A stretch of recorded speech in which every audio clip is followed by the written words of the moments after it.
الاهلي في الشوط الاول نجد القطن وكيسه في الشوط الثاني. ده عنوان المباراه النهارده بين الاهلي والقطن الكاميروني. جونين في الشوط الاول كان دوسي ومحمد شريف، وكان ممكن يخلصوا 5. يعني عندك طاهر ضيع، عندك حمدي فتحي كرة في العارضة، عندك بيرسي تاو. يعني 5، يعني اقل واجب 5 في الشوط الاول. نزلوا الشوط الثاني ريلاكس يا معلم، انا خدت كل حاجه من المباراه، انا اتعب نفسي ليه؟ اطلع جول كل مجهودي ليه في ماتش زي ده؟ لغايه اما نزل رأفت خليه الجون ثالث ممتع. تحس الجبهه اليسرى بتاعه النادي الاهلي امتاع كده، علي معلول وطاهر متعه. وده مش معناه ان الجبهه اليمنى بتاعه النادي الاهلي كانت وحشه، يعني محمد هاني كان كويس وبيرسي تاو كان كويس، بس الجبهه بتاعه علي معلول وطاهر في امتاع، في متعه كده في اللعب. حد حس النهارده ان النادي الاهلي كهربا مش فيه؟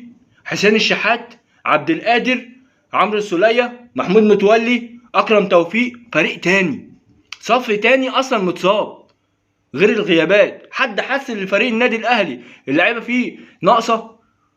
يعني حد حس اللي فيه حد مقصر؟ مفيش. وده مش واحد هيقول لك ما عشان الفريق القطن الكاميروني ضعيف جدا.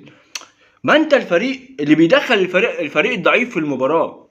يعني انت ممكن الفريق اللي انت بتلعبه يكون ضعيف، بس استهتارك وعدم تخليص المباراه في الشوط الاول او بسرعه بتخلي الفريق ده ياخد ثقه، فبيقدر يخش مع مرور الوقت يكتسب ثقه في نفسه فيخش المباراه فيحرجك.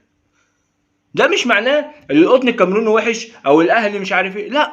الفريق الكبير اما بيلاقي فريق زي ده متواضع انهي على طول الماتش، ما دخلوش معايا، هيتعبني بعد كده. والاهلي عمل كده في الشوط الاول. ده بالنسبه للماتش الاهلي والقطن الكاميروني. هنيجي بقى، يعني الناس كلها بتتكلم على عقود نادي الزمالك المتسربه. اما تيجي تبص على الثلاث لعيبه اللي متسرب عقودهم، بعض اللعيبه هتلاقي سامسون 4 مواسم، عارف بياخد كام؟ سامسون في السنه الاولى بياخد $576,000 و930. السنة الثانية $538,000 و466. السنة الثالثة $615,000 و386. السنة الرابعة $692,000 و306. يعني إجمالي $2,000,000 423,000. يعني بالمصري 74 من أرقام غريبة، 74,443,000. 74 مليون في 4 سنين. ولغايه دلوقتي ما شاء الله سامسون لعب لي، لو جمعنا يعني الدقايق اللي لعبها مش هيكملوا ماتشين على بعض وجاب لي جول. يعني حاجه غريبه بصراحه. ده مش معناه ان سامسون وحش، بس انا ما شفتش منه حاجه. ايه الارقام دي؟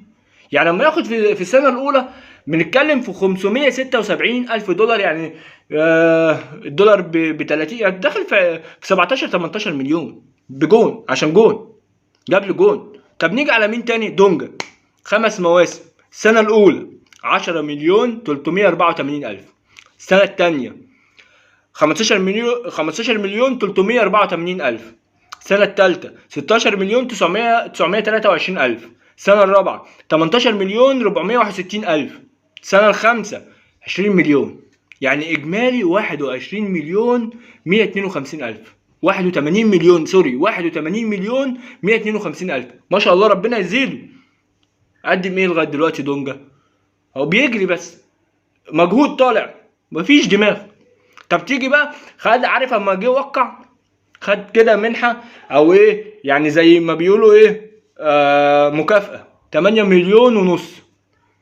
طب وايه تاني؟ وبيراميدز واخد 20 مليون. يعني اجمالي صفقه دونجا واقفه على الزمالك ب 109,652,000. يعني داخله في 110 مليون جنيه في 5 سنوات. قدم حاجه؟ ما قدمش. نيجي لمصطفى شلبي 4 مواسم مع الزمالك. السنه الاولى ده الغلبان يعني 10,769,000. السنه الثانيه 11,538,000. السنه الثالثه 13,076,000. السنة الرابعة 13,076,000. كده إجمالي 48,459,000. إنبي واخد 23 مليون، وبس الصفقة واقفة على الزمالك بكام؟ في 4 مواسم ب 71,459,000. خدنا إيه إحنا بقى من مصطفى شلبي لغاية دلوقتي؟